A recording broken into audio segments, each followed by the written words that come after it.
சிவபெருமானின் மூன்றாவது கண்ணின் ரகசியம் பற்றி உங்களுக்கு தெரியுமா? சிவனின் மூன்றாவது கண்ணிற்கு பின்னால் இரண்டு விதமான கதைகள் உள்ளது. அதுக்கு முன்னாடி சேனலை சப்ஸ்கிரைப் பண்ணுங்க. முழு முதற் கடவுளான சிவபெருமானின் தனித்துவமான அடையாளங்களில் ஒன்றாக நெற்றிக்கண் விளங்குகின்றது.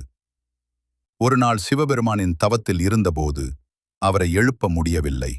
அப்போது அவரின் தவத்தை கலைப்பதற்காக காதல் கடவுளான காமாதேவி அனுப்பி வைக்கப்பட்டார்.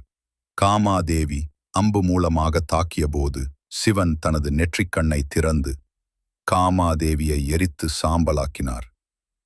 மற்றும் ஒரு கதையாக, ஒரு நாள் சிவபெருமான் தியானத்தில் இருந்தபோது அவனது மனைவி பார்வதி தேவி அவருடன் விளையாட நினைத்தார். பின்னால் இருந்து வந்தது. சிவன் கண்களை தன் இரு கைகளாலும் மூடினாள். சிவனின் வலது கண் சூரியனையும் இடது கண் சந்திரனையும் குறிக்கிறது என்று நம்பப்படுகிறது. சிவனின் கண்களை மூடியதனால் பிரபஞ்சம் இருளில் மூழ்கியது.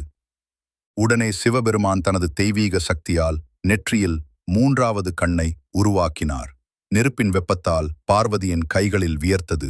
சிவன் மற்றும் பார்வதி தேவி இருவரின் சக்திகளுடன் இணைந்து அந்தகா எனும் மகன் பிறந்தான். சிவனின் இரண்டு கண்கள் உலகை பார்ப்பவை. மூன்றாவது கண் உண்மையை பார்ப்பது. அது பிறப்பும் இறப்பும் கடந்து உள்ளுணர்வை உணரச் செய்வது.